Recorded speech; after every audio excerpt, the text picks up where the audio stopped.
Hello everyone, कैसे हैं आप सब। आई होप आप बहुत अच्छे होंगे। लास्ट सेशन में हमने डिस्कस किया था, बहुत ही फंडामेंटल सा एक टॉपिक था, वेक्टर लॉ ऑफ एडिशन का एक छोटा सा एक सेगमेंट रह गया था हमारा। ठीक है, triangular law of vector addition. ठीक है, triangle law of vector addition हमने डिस्कस किया था। आज हम उसी पैटर्न को थोड़ा सा आगे लेके जा रहे हैं। ट्रिग्नोमेट्री कुछ फंडामेंटल्स हैं जो कि मैं डिस्कस कर चुका हूँ ट्रिग्नोमेट्री में, लेकिन फिर भी एक बार आपके साथ वापस से डिस्कस करने वाला हूँ। ठीक है, चलिए आज हम डिस्कस करने वाले हैं cosine law of triangle. Cosine law of triangle क्यों बता रहा हूं, वो इंपॉर्टेंट है। देखिए, जब हमने ट्राइंगुलर लॉ की बात की तो हो सकता है उसको यूज करते हुए आपको कभी रेजुलेशन करना पड़ जाए बहुत सारा। ठीक है, रेजुलेशन ऑफ वेक्टर्स करना पड़ सकता है, अलग अलग फोर्सेस रहेंगे आपके पास में। तो डायरेक्टली कंपोनेंट ब्रेक ना करके, और अगर हम चाहें तो डायरेक्ट वैल्यूज कैलकुलेट कर सकते हैं। किसकी हेल्प से कर सकते हैं? कोसाइन लॉ की हेल्प से। और एक और छोटा लॉ आज हम डिस्कस करेंगे जो कि क्या रहेगा, साइन लॉ ऑफ ट्राइंगल। ठीक है, क्या रहेगा? Sine law of triangle. तो कुछ फंडामेंटल इसकी बातें हैं, पहले वो बता देता हूं। ठीक है, ये वर्क करता है बेटा डॉट प्रोडक्ट। किस पे वर्क करता है? डॉट प्रोडक्ट ऑफ वेक्टर्स पे। ठीक है, किस पे वर्क करता है? डॉट प्रोडक्ट ऑफ वेक्टर्स पे इसका पूरा का पूरा वर्किंग कल्चर है। क्यों यूज करते हो वो भी इंपॉर्टेंट है। हम यहां से करके आ सकते हैं टू डिटरमाइन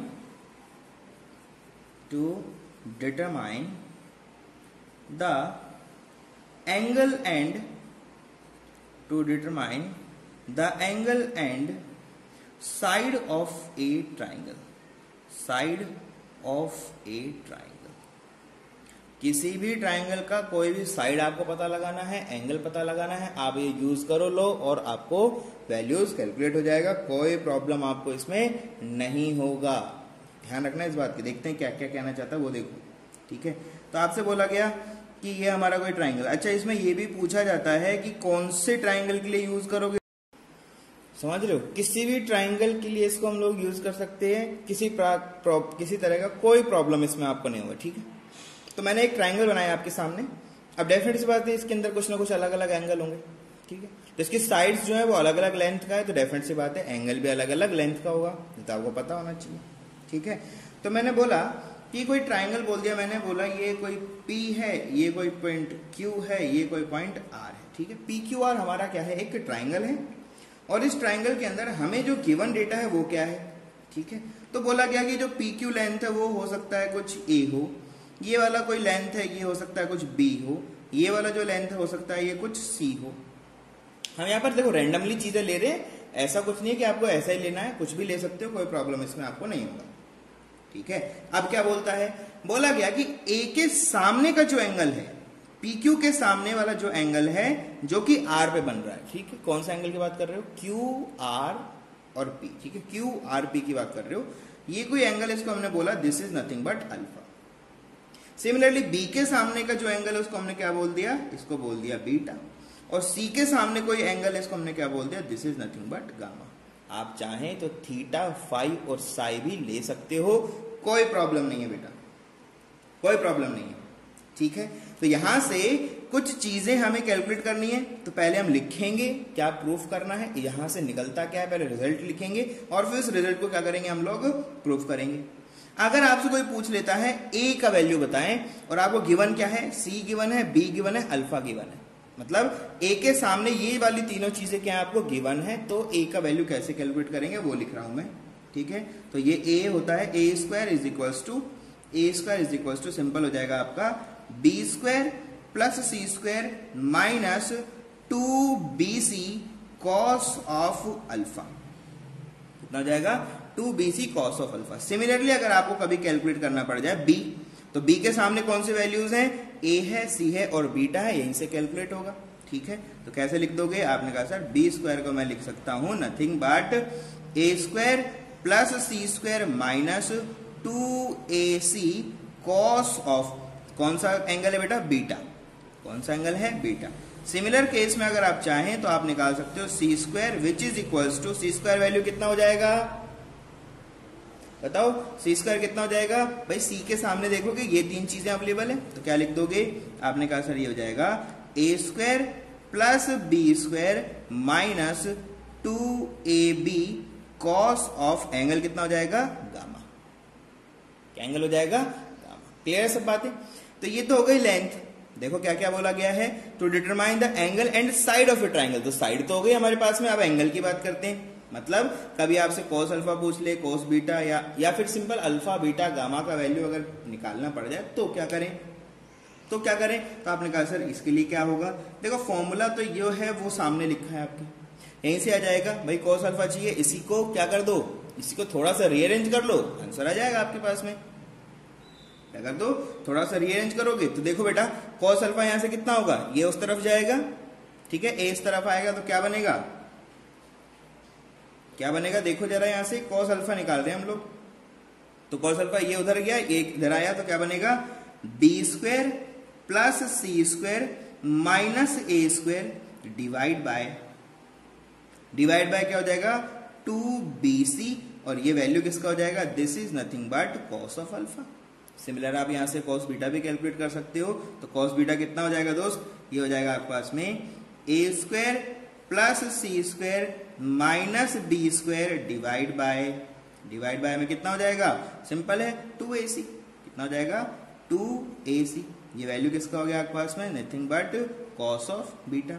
सिमिलर केस में अगर आप चाहें तो आप निकाल सकते हो cos अल्फा का वैल्यू भी यहां से, सॉरी गामा का वैल्यू निकाल सकते हो, कितना हो जाएगा, आपने कहा सर ये हो जाएगा ए square plus B square minus C square divide by क्या लिखोगे 2ab which is equal to कितना हो जाएगा cos ऑफ गामा। ठीक है, तो ये इक्वेशंस हैं, बहुत इंपॉर्टेंट है, हमेशा याद रखना, आपको हमेशा हेल्प करेंगी, हमेशा क्या करेंगी, हेल्प करेंगे। तो आपको पता होना चाहिए ये सब क्या है, ये सब तो क्या है, साइड है, ये तो हमारा किसका वैल्यू आ गया साइड का, और ये किसका वैल्यू आ गया हमारा एंगल बिटवीन टू साइड्स, कोई भी दो साइड के बीच का अगर एंगल निकालना पड़ जाए तो ये।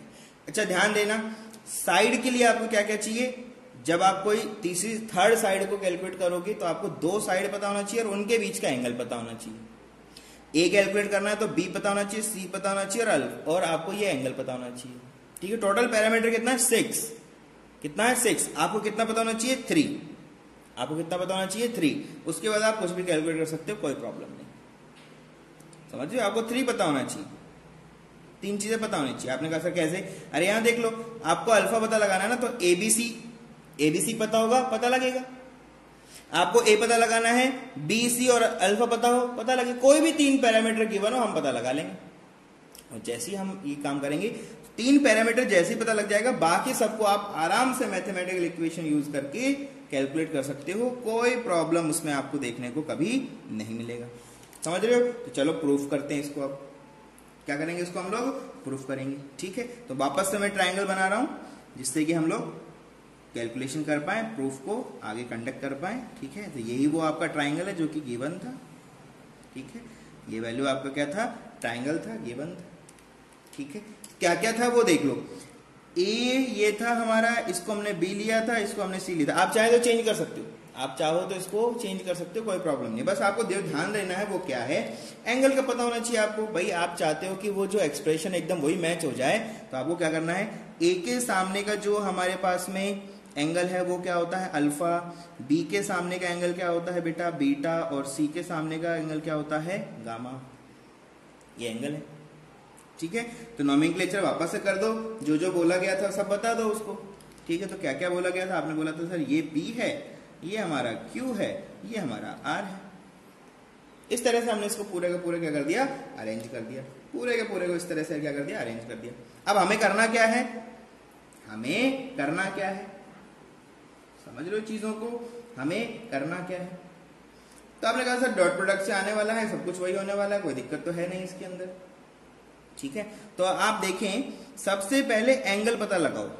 अगर मैं इसको वेक्टर में कन्वर्ट करूं, अगर मैं इसको वेक्टर में कन्वर्ट करूं तो कैसे लिख सकता हूं इसको, आपने कहा सर वेक्टर में अगर लिखना चाहते हो तो आप लिखोगे ये तो आपका है कोई सी वेक्टर, क्या है ये सी वेक्टर। भाई एंगल सिंपल सी बात है, वेक्टर में कन्वर्ट कर सकते हो ना, डायरेक्शन दे दो, बस इतना ही तो है। ट्राइंगल लॉ को फॉलो करना चाहिए। यही सो कर भाई, किसी भी चीज को, किसी भी वेक्टर को ऐड करना है तो होना क्या चाहिए, ट्राइंगल लॉ को फॉलो करना है। तो आपने कहा सर ये तो हो गया सी, तो आपको क्या हो गया, सी का वैल्यू। सी में कौन ऐड कर दूं, बी ऐड कर दूं, तो आपने कहा सर ये आ गया आपके पास में बी का वैल्यू। ये कौन आ गया आपको दोस्त, बी का वैल्यू। सिंपल। आपने कहा सर तीसरा वेक्टर और है ए है हमारे पास, इसको भी ऐड करना पड़ेगा, तो बिल्कुल ऐड कर देते हैं। आपने कहा सर ऐड करना है, तो मैंने कहा भाई ये हो गया ऐड, और ये बन गया आपका ए वेक्टर, ये था आपका बी वेक्टर। अब देखो, अगर ये ऐसा कुछ है, अगर ये ऐसा कुछ है तो एंगल तो चेंज नहीं होगा, वो तो सब वहीं रहेगा, क्योंकि आपने सिर्फ क्या किया है, डायरेक्शन दिया है, पूरे साइकिल को कन्वर्ट किया है, बाकी कोई चीज चेंज नहीं किया है। तो आपने कहा सर ये अल्फा ही रहेगा, ये हमारा जो है वो गामा ही रहेगा, ये हमारा बीटा ही रहेगा, कोई चेंज इसमें नहीं हुआ। अब बात आती है, इसको देखा जाए तो ये तीनों के तीनों जो ऐड हुए हैं ये कैसे हैं, सेम डायरेक्शन में हुए हैं। याद है कुछ, सेम ऑर्डर था। ये सब क्या है, आपने बोला sir addition is in, addition is in same order. क्या है, सेम ऑर्डर के अंदर हमारे पास ये। तो क्या लिख सकते हो, आपने कहा सर अगर ये सेम ऑर्डर का एडिशन है तो मैं यहां पर क्या रिप्रेजेंट कर सकता हूं, आपने कहा सर मैं यहां लिख सकता हूं A vector plus B vector plus C vector is equal to 0। तीनों के तीनों जो हैं वो क्या हो जाएंगे, आपके 0 हो जाएंगे। तीनों के तीनों आप क्या बोल सकते हो, 0 लिख सकते हो। समझ रहे हो। और अगर ये वेक्टर का अपोजिट ऑर्डर होता, अगर ये अपोजिट ऑर्डर होता तो क्या लिखते हैं आप बोलते सर दो का एडिशन थर्ड का रिजल्टेंट बन जाता। दो का जो एडिशन है वो क्या बन जाता, आपका थर्ड का रिजल्टेंट बन जाता। यही होने वाला था, ठीक है। तो क्या कहने वाले हैं हम लोग, देखो ये अभी कैसा है, सेम ऑर्डर में, तो हमने इसको ऐसे लिखा, ठीक है। अगर ये अपोजिट ऑर्डर में होता, ठीक है, अगर हम यहां क्या यूज करते, if we use triangle law of addition, अगर हम लोग ट्राइंगल लॉ ऑफ एडिशन को यूज करते तो क्या होता। आपने कहा सर देखो ए और बी को ऐड करके सी बनाया जा सकता था। क्या कर सकते थे, आपने कहा सर इसका मतलब ये होता कि A vector plus B vector is equal to क्या होता आपका सी वेक्टर। क्या होता आपका सी वेक्टर, ठीक है। होता कि नहीं होता, अरे होता कि नहीं होता। या फिर सिंपल, चलो यार आप इसको रिजल्टेंट बोलना चाहते हो, रिजल्टेंट बोलो ना, क्या प्रॉब्लम है, रिजल्टेंट तो बोल ही सकते हो ना। सी नहीं बोलना चाहता सर मैं, रिजल्टेंट मुझे पता होता है कि दो वेक्टर को ऐड करता हूं तो रिजल्टेंट आता है, ठीक है, उसमें क्या दिक्कत है, रिजल्टेंट आता है, ठीक है, रिजल्टेंट लिखा आपने। अगर इसको वापस से मैं देखना चाहूं तो फिलहाल ये है क्या, आपने कहा सर ये लिखा है A vector plus B vector minus R vector is equal to 0, minus R vector is equal to 0, ये लिखा हुआ है। और अगर ये ऐसा लिखा है तो मैंने बोला कि चलो मैं बोल रहा हूं कि माइनस आर वेक्टर आपका क्या है, इसको मैंने सी वेक्टर बोला। Late consider it.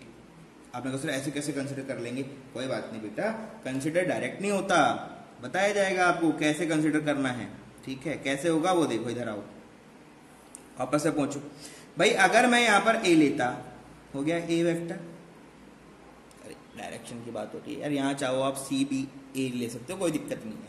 तो कोई दूसरी, मैं तो सिर्फ आपको समझाने की कोशिश कर रहा हूँ, ठीक है। आपने कहा सर इसके अंदर मैं अगर बी को ऐड कर दूं तो ये हो गया आपका बी वेक्टर। भाई यहाँ क्लॉकवाइज चले थे, एंटी क्लॉकवाइज चल जाओ, बात तो एक, कोई दिक्कत तो उसमें है नहीं, ठीक है। अब होगा क्या, आपने कहा कि सर अब यहां पर अगर देखा जाए, यहां पर देखा जाए तो इन दोनों का जो एडिशन होता वो ये होता, ए और बी का जो एडिशन होता वो ऐसे होता, अपोजिट डायरेक्शन में होता। इनका ऑर्डर सेम है तो इनका अपोजिट होना चाहिए था, ये होना चाहिए था। तो अगर इसको मैं देखूं, इसको अगर मैं लिखना चाहूं तो क्या मैं ये नहीं लिख सकता। आपने कहा सर क्या नहीं लिख सकते, तो ए हुआ बेटा, ये आपका क्या हुआ, ये आपका बी हुआ, और इसको मैंने सेम ऑर्डर में कन्वर्ट करके क्या इसको मैं माइनस आर वेक्टर लिख सकता हूं। आपने कहा हाँ सर ये तो लिख सकते हो, ये तो आप कर सकते हो। तो क्या इस आर वेक्टर को मैं सी वेक्टर नहीं बोल सकता, बोल सकते हैं, क्या प्रॉब्लम है, कोई प्रॉब्लम नहीं है इसमें। तो बेटा होना ये चाहिए था, हुआ ये है, भाई यही तो चल रहा है ना यहाँ पे, भाई ये तो यहाँ पे ऐसे ही चल रहा है ना, ठीक है। तो आपने कहा सर इसको ऐसे लिख सकते हैं सी, भाई यहाँ पर सी है तो डायरेक्शन देखो, पहले मैं क्लॉकवाइज चला था, अभी एंटी क्लॉक ले जाऊँ, कोई उसमें कोई इशू नहीं आने वाला है, कोई इशू नहीं आने वाला। कोई एंगल चेंज हुआ क्या? नहीं। मैग्नीट्यूड चेंज हुआ क्या? नहीं। तो फिर इसका मतलब वेक्टर तो सब सेम है, वेक्टर तो आपके क्या है, सब सेम है। समझ रहे हो चीजों को, समझ रहे हो ना चीजों को? तो आप यहां पर इसको डायरेक्टली कह सकते हो, सी लिख सकते हो, कोई दिक्कत इसमें आपको नहीं होगा, ठीक है। तो सिंपल यहां से देखो a plus b equals to तो सी हो सकता है, इस वाले से सेम ऑर्डर में था, इतना सब था, ठीक है। बस इसी को ध्यान रखो, ये तो सब चीजें मैंने आपको बस ऐसी जनरली बता दिया, कोई प्रॉब्लम आपको इसमें नहीं होगा, ठीक है। तो अगर मैं आपसे बोलूं तो आपने कहा कि सर क्या बोलना चाहते हो, मुझे एंगल पता लगाना है। आपको क्या पता लगाना है? एंगल पता लगाना है। किस किस के बीच का एंगल पता लगाना है? पहले मैंने आपको बोला आप पता लगाइए angle between vector a and vector b, ये कितना है। फिर क्या पता लगाना है? आपने कहा सर अब पता लगाएंगे एंगल बिटवीन ए और बी के बीच का हो गया। अभी क्या करना है आपको? B vector and c vector. आपको सर बड़ा क्यों लिख रहे हो? अरे कोई दिक्कत नहीं भाई, वेक्टर है, छोटे से रिप्रेजेंट करो, बड़े से करो, उससे फर्क नहीं पड़ता, ठीक है। छोटा लिख दो, कोई दिक्कत नहीं है उसमें। तो आपने कहा सर इसको और देखें, तो आपने कहा सर अब एंगल क्या पता लगाना है? मैंने कहा भाई C vector and A vector के बीच का आपको एंगल पता लगाना है, ठीक है। छोटा लिख दिया, खुशी होनी चाहिए आपको बस, ठीक है। कैसे पता लगाएं? आपने कहा सर ए और बी का एंगल चाहिए, ए और बी का एंगल गामा है। नहीं, बिल्कुल गलत बात है, बिल्कुल ही गलत बात है। कैसे पता लगा? पहली बात तो ये वेक्टर एडिशन, ये वेक्टर फॉर्मेशन में था। पहली चीज तो आपने कहा कि ये वेक्टर फॉर्मेशन में है नहीं, तो ये तो होना नहीं चाहिए। तो अब होना क्या चाहिए? ये होना चाहिए, होना तो ये चाहिए। तो आपने कहा सर ये रहा ए और ये रहा बी, इनके बीच का एंगल चाहिए। तो बेटा देखो जरा, हम एंगल जब कैलकुलेट करते हैं तो हम क्या याद रखते हैं? टेल टू टेल या हेड टू हेड अलाइनमेंट होना चाहिए। यहां पर देखो टेल और हेड का अलाइनमेंट है, मतलब ये एंगल नहीं हो सकता। तो आप करोगे क्या? आपने कहा सर इस वेक्टर को अगर मैं यहां पर इस तरह से ट्रांसफॉर्म कर दूं तो कोई दिक्कत है क्या? बिल्कुल भी नहीं है, बिल्कुल भी नहीं है। लेकिन आपको बस ध्यान जो देना है वो क्या है कि ये जो एंगल है बेटा जी, ये टोटल 180 होता, पूरा 180 होता। ये कितना अल्फा है, तो ये बचा हुआ कितना हो जाएगा?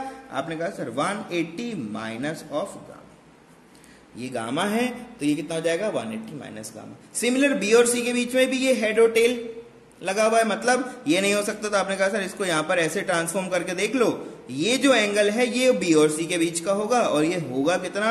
आपने कहा सर ये हो जाएगा 180 माइनस ऑफ अल्फा। सिमिलर मुझे सी और बी के बीच में भी चाहिए, तो आपने कहा सर सी और बी के में चाहिए तो या तो हेड से हेड लगाओ या तो टेल से टेल लगाओ, एक ही काम हो सकता है। तो आपने कहा सर इसको यहां ट्रांसफॉर्म कर दो, भाई एक को आगे बढ़ा दो, टेल से टेल लग जाएगा ना, तो उनका एंगल बाद में बनेगा कितना? आपने कहा सर ये एंगल बनेगा और ये एंगल हो जाएगा आपका 180 माइनस ऑफ बीटा। पता लग गए सारे एंगल? नहीं सर, नहीं तो बेटा जी लिखो angle between A and b, ये रहा ए ये रहा बी, एंगल कितना है? एंगल कितना है बेटा? 180 माइनस गामा। अगले में देखो तो आपने कहा सर बी और सी के बीच का, बी और सी के बीच का कितना हो गया बेटा? 180 माइनस ऑफ अल्फा। सिमिलर ए और बी के बीच में कितना हो गया आपके पास में? ये हो गया 180 माइनस ऑफ बीटा। तीनों काम कर लिया हमने, काम कर लिया हमने, बढ़िया। इस चीज को ध्यान रखो। अभी अब आगे बढ़ते हैं, आगे बढ़ते हैं। तो आपने कहा सर देखिए अभी हमने क्या लिखा था? अभी हमने लिखा था A vector plus B vector plus C vector is equal to कितना हो जाएगा? 0। कितना हो जाएगा? 0, ठीक है। तो आपने कहा सर अगर मैं यहां लिखूं, अगर मैं यहां पर लिख दूं कि A vector is equal to minus of B vector plus C vector, तो क्या गलत हो जाएगा? नहीं होगा, बिल्कुल नहीं होगा भाई। ये माइनस होगा, माइनस होगा, माइनस कॉमन ले कैसे लिख सकते हो? लिख सकते हो। अगर मैं आपसे कहूं कि ये mod of a is equal to क्या हो जाएगा? Mod of minus b vector plus C vector, तो कोई प्रॉब्लम है क्या? आपने कहा अभी भी नहीं है। जैसे ही मॉड लगाओगे तो बेटा जी कैसे लिखते हो इसको? आपने कहा सर इसको लिखते हैं हम लोग ए स्क्वायर। क्या लिखते हैं? ए स्क्वायर। छोटू भी लिख सकते हो, ठीक है, चलो छोटू लिख दो, छोटू ए स्क्वायर। इसका कैसे खोलते हो? वेक्टर है, मोड किसका है? वेक्टर का मोड है, ध्यान देना। ऐसा नहीं सर जी ए प्लस बी करके मोड निकाल के बाहर रख दूंगा, नहीं, ये वेक्टर एडिशन है, क्या है, वेक्टर एडिशन है। और वेक्टर एडिशन को मैंने आपको लिखना सिखाया हुआ है। क्या लिखोगे, आपने कहा सर इसको लिखा जाएगा B square plus C square plus 2bc cos of, cos क्या, बी और सी के बीच का जो एंगल है, बी और सी के बीच का जो एंगल है, तो वापस आ जाओ, बी और सी के बीच का एंगल कितना है, 180 माइनस अल्फा, लिख दो, कितना हो गया, आपने कहा सर 180 माइनस ऑफ अल्फा। बहुत अच्छे, आपने कहा sir a square is equals to B square plus C square, 180 minus alpha लिखना सिखाया है, 2 मल्टीप्लाई बाय 90 माइनस अल्फा, कौन सा क्वाड्रेंट है, सेकंड, और सेकंड के अंदर कोस क्या होता है, नेगेटिव, तो साइन कैसा आ जाएगा बाहर, नेगेटिव, कितना हो जाएगा 2bc कॉस ऑफ अल्फा, कितना जाएगा 2bc कॉस ऑफ अल्फा। तो देखो बेटा पहला चीज तो प्रूफ हो गया कि A square is equals to B square plus C square minus 2bc cos of alpha, ये हो गया एक चीज का प्रूफ। ये तो क्या हो गया आपका साइड की कैलकुलेशन का प्रूफ, तो ये हो गया। और अगर ये हो गया तो अब तो इसमें कुछ बचा ही नहीं है। आपने कहा सर अब क्या बचा, तो कुछ भी नहीं है इसके अंदर, अब तो मैं वैसे ही लिख दूंगा। कैसे लिखूंगा भाई, इस इक्वेशन को रीअरेंज कर लो, इसको इक्वेशन को रीअरेंज तो कर सकते हो, कैसे करें, तो आपने कहा सर इसको देखो, b square plus C square minus a square is equal to क्या हो सकता है, 2bc कॉस ऑफ अल्फा, क्या हो सकता है 2bc कॉस ऑफ अल्फा। तो मुझे क्या चाहिए, कॉस ऑफ अल्फा, तो कॉस ऑफ अल्फा कितना हो जाएगा बेटा, b square plus C square minus a square divide by 2bc, ठीक है, हो गया, एंगल का प्रूफ भी हो गया, खुशी हो गई, बहुत ज्यादा खुश हो गए अब तो, बहुत अच्छे। तो ऐसे करके आप, अभी हमने क्या किया था, ए का वैल्यू पता लगाया था, अगली बार बी का वैल्यू पता लगाना, अगली बार सी का वैल्यू पता लगाना, और आपके पास 3 इक्वेशन आ जाएंगे। तो ये आपका इक्वेशन 1 आ गया, ये इक्वेशन हो गया, तो ये हो गया बेटा जी आपका प्रूफ, क्या हो गया आपका प्रूफ। सिमिलर नेक्स्ट में क्या करोगे, अभी आपने क्या किया था, A equals to minus B plus C लिखा था, नेक्स्ट में क्या लिखोगे, B equals to A plus C minus sign बाहर, नेक्स्ट में क्या लिखोगे, C equals to A plus B, तो 3 आपके पास में फॉर्मूला ऐसे बनता हुआ चला जाएगा, ठीक है।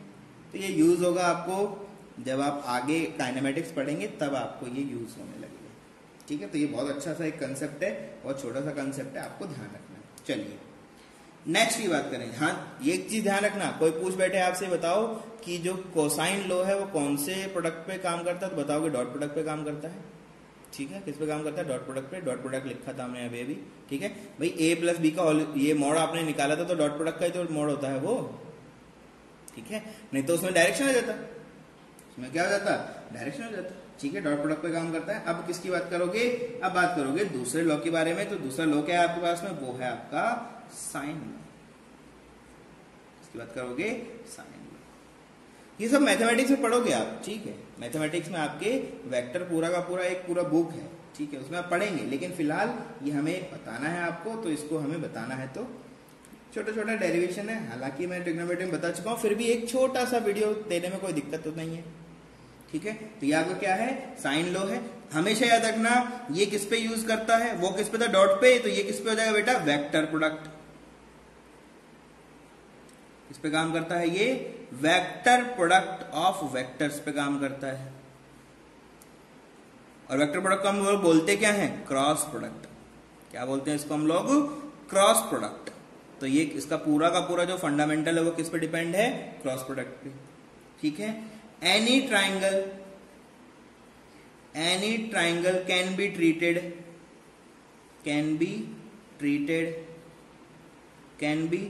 Treated by this law. कोई भी ट्राइंगल लो, कोई भी ले लो आप, चाहे कोई सा भी ट्राइंगल हो, आप इससे इसको ट्रीट कर सकते हो, ठीक है, ये कैन है, ठीक है। कोई भी ट्राइंगल आप वहां पर क्या कर सकते हो, ट्रीट कर सकते हो, कोई आपको इश्यू नहीं होगा, ठीक है। काम क्या है, वही वापस से, ठीक है, काम इसका भी वही है। क्या काम है सर, ये भी बेटा जी sine law is used to calculate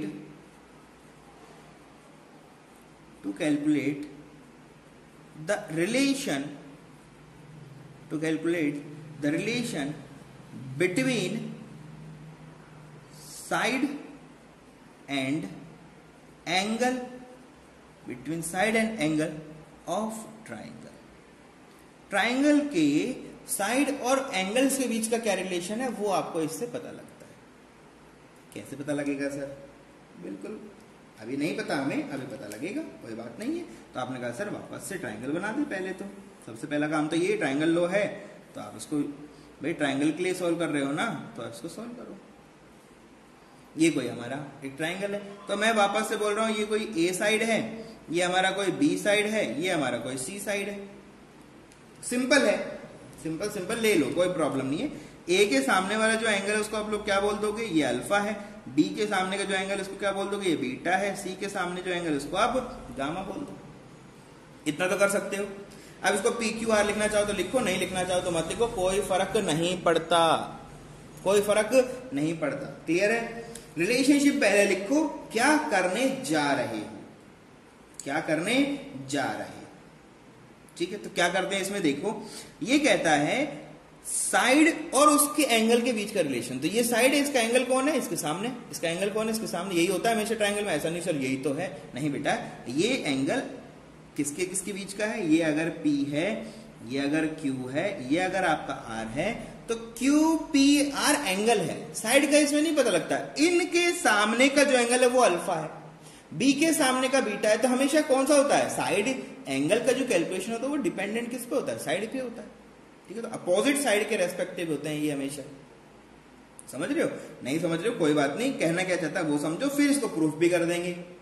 क्या कहना चाहता है वो? ये कहना चाहता है कि A divide by sine of alpha is always equals to B divide by sine of beta is always equals to C divide by sine of gamma.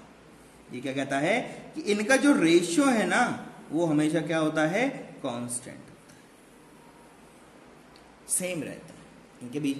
A sine alpha, B sign beta, C sign gamma, इनका जो ratio हमेशा क्या रहेगा? Same रहेगा। बहुत important है, जब आगे आपको फोर्स पढ़ाया जाएगा, मोमेंटम पढ़ाया जाएगा, ठीक है, तो ये बहुत यूज होने वाले हैं। मल्टीपल फोर्सेस जब बॉडी पे आएंगे तब क्या होगा? तब ये लो यूज होगा। या तो कंपोनेंट ब्रेक करते रहना या तो इससे कर लेना, कोई प्रॉब्लम नहीं है। तो इसको पहले तो हम क्या कर रहे हैं, इसको पहले वेक्टर में कन्वर्ट कर देते हैं। तो वेक्टर में कोई प्रॉब्लम नहीं है, आप चाहो तो क्लॉकवाइज चलो, आप चाहो तो एंटी क्लॉक चलो, मुझे कोई प्रॉब्लम नहीं है। तो आपने कहा सर जैसे चलना है चल के दिखा दो, वैसे आप हम चल लेंगे पीछे पीछे आपके, कोई दिक्कत नहीं है। तो आपने कहा सर ये हो गया हमारा सी वेक्टर। क्या हो गया? C vector. सिमिलर आपने कहा सर इनके साथ में बी को ऐड करना है। भाई ट्राइंगल बनाना है तो साइड्स को ऐड करते हुए तो बनाते हो कि सबट्रैक्ट कर देते हो? सर ऐड ही करते हैं। बिल्कुल सही बात है बेटा, ऐड ही करना पड़ता है, कोई दूसरा जुगाड़ भी नहीं है ना। तो आपने कहा सर ये बना हमारे पास में एक और साइड जो कि कितना है? B vector. वेक्टर बना दिया मैंने अभी, देखो पहले वेक्टर नहीं था, अब वेक्टर लिख रहा हूं। समझ रहे हो चीजों को? तो आपने कहा सर अब क्या करें? भैया थर्ड है, थर्ड कौन है? ए है, और इनको यहां तक लेके आना है। तो आपने कहा सर ये यहां आ गए हैं और ये हो गया, ये हो गया आपका ए वेक्टर। अब ये तीनों के बीच का एंगल हमने चेंज नहीं किया, मैग्नीट्यूड चेंज नहीं किया, सब कुछ सेम है, बस हमने इनको डायरेक्शन दे दिया। तो जिस पॉइंट से शुरू हुए थे, कहां से शुरू हुए थे? पी से, वापस कहां पहुंच गए? पी पे पहुंच गए। पी पे पहुंच गए तो आप लिख सकते हो, आपने कहा सर इसका मतलब तो ये हुआ कि A vector plus B vector is equals to, A vector plus B vector is equals to क्या हो जाएगा? Minus C. या फिर सिंपल लिख दो ना यार, प्लस कर दो ना, यहीं की यहीं तो हो जाएगा। प्लस क्या कर दोगे? सी वेक्टर इज इक्वल्स टू क्या हो जाएगा? 0। क्यों लिख रहे हो? Because of same order of vectors का ऑर्डर सेम है, इसलिए सर इसको हम ऐसा लिख रहे हैं। और हमें आना था यहां पे, हम क्यू पे नहीं रुक सकते थे, क्यू पे हम नहीं रुक सकते थे। क्लियर सब बातें? ठीक है, तो आपने कहा सर क्या करें? तो आपने कहा सर टेक, बिल्कुल मैंने बोला ना केस पे काम करता है क्रॉस प्रोडक्ट, तो क्रॉस प्रोडक्ट लेना है। तो आपने कहा सर टेक क्रॉस प्रोडक्ट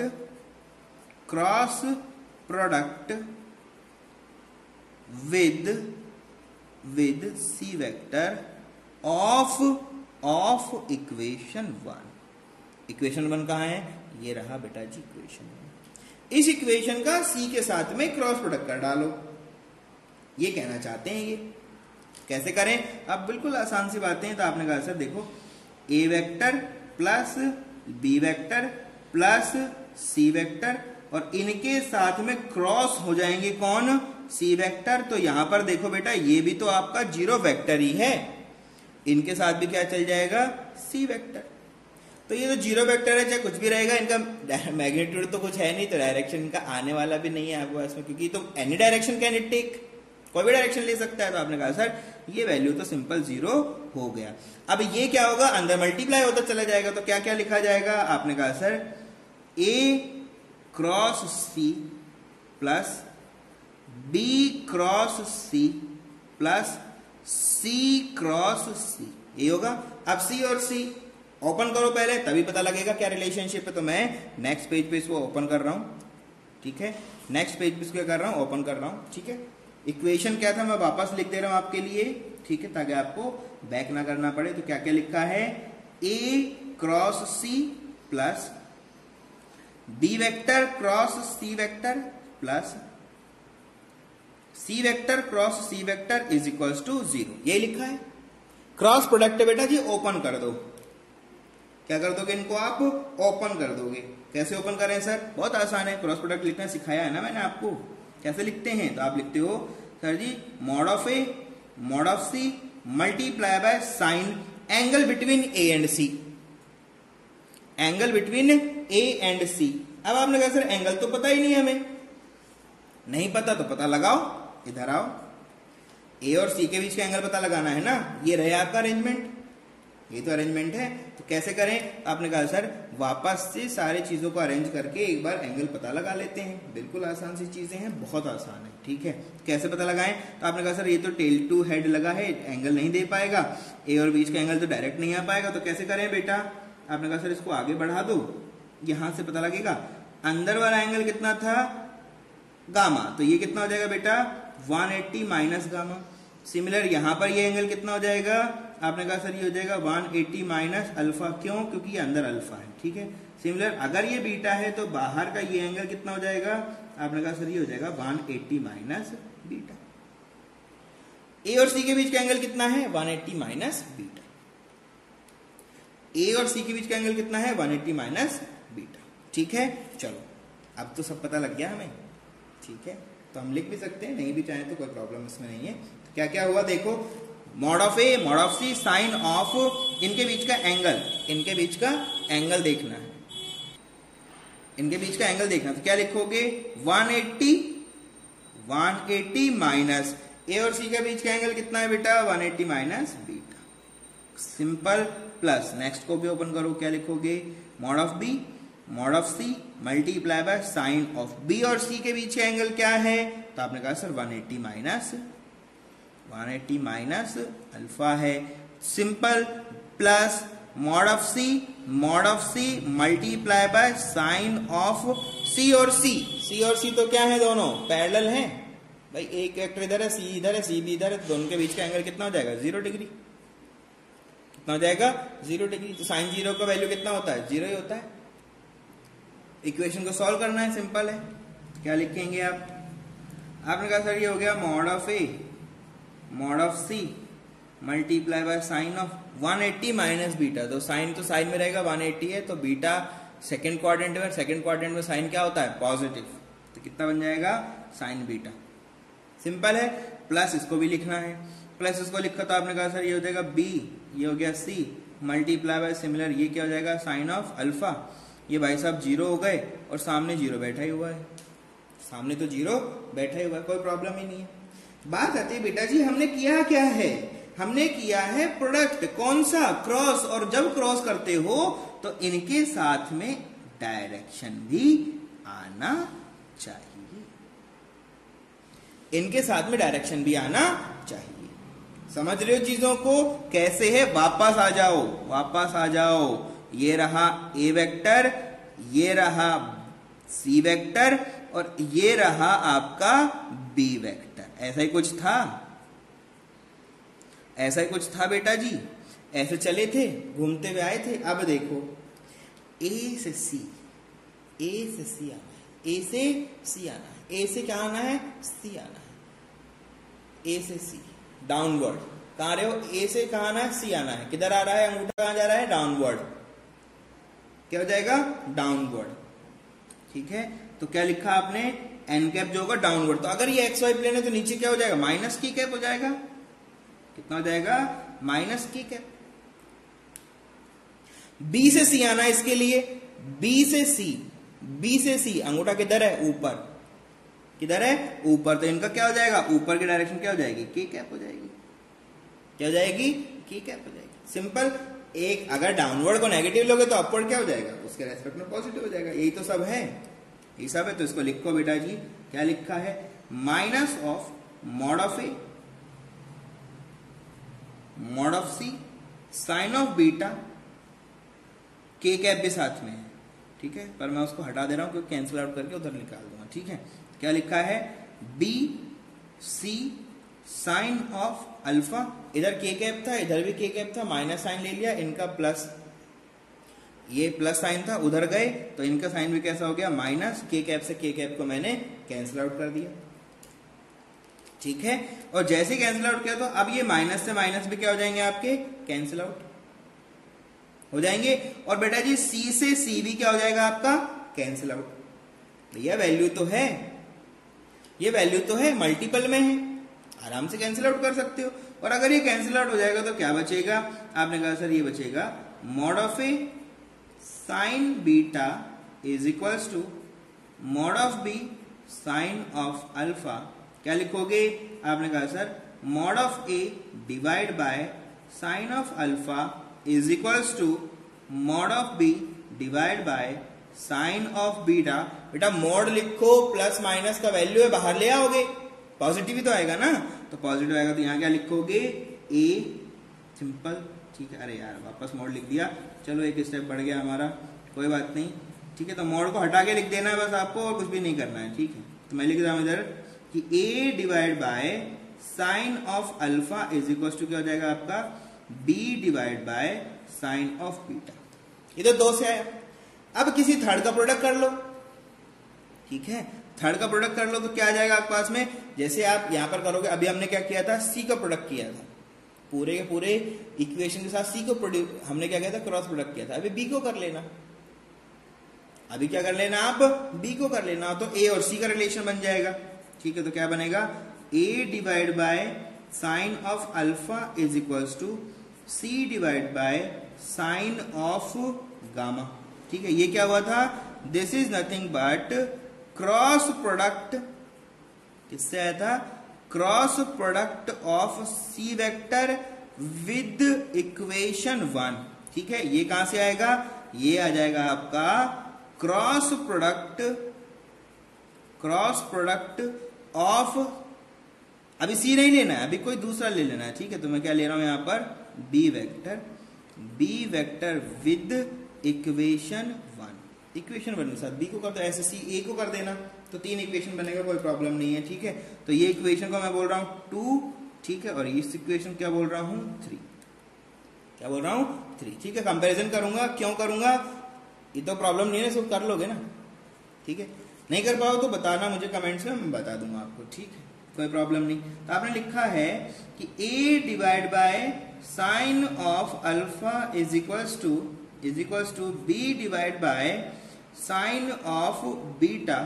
और एक इक्वेशन आया है मेरे पास में, a divide by sine of alpha is equals to c divide by sine of gamma. ये इक्वेशन है, ये इक्वेशन है। ठीक है, तो आपने बोला सर ए इनके भी इक्विवेलेंट है, ए इनके भी इक्विवेलेंट है, तो बाय कंपेयरिंग इक्वेशन 2 एंड 3, 2 और 3 को अगर कंपेयर कर देते हो तो क्या मिलेगा आपको मिलेगा a divide by sine of alpha is equals to b divide by sine of beta, और एक इसके भी इक्वल है, आपने कहा sir C divide by sine of gamma, ये प्रूफ करना था। ठीक है, ये हमारा क्या था, प्रूफ करना था। ठीक है, डायरेक्ट वैल्यूज रखो और सॉल्व करो, कोई प्रॉब्लम इसमें नहीं। समझ रहे हो चीजों को? तो ये बहुत ही छोटा सा टॉपिक था जिसको हमें डिस्कस करना था, साइन लो कोसाइन लो, और इसी के साथ आपका वेक्टर कंप्लीट हो जाता है। ठीक है, अगर बीच में हमें जरूरत पड़ेगा, अगर आप डिमांड करेंगे तो बहुत सारे क्वेश्चंस के साथ में एक अलग से वीडियो बनाया जा सकता है, लेकिन कंप्लीट थ्योरेटिकल जो पार्ट है आपका वेक्टर्स का वो खत्म हो चुका है। कंसेप्ट भी इसके अंदर सारे के सारे हमने इंक्लूड कर दिए हैं। ठीक है, अच्छे से वेक्टर्स को पढ़ते रहो और आगे बढ़ते रहो। Thank you very much, stay safe, stay blessed.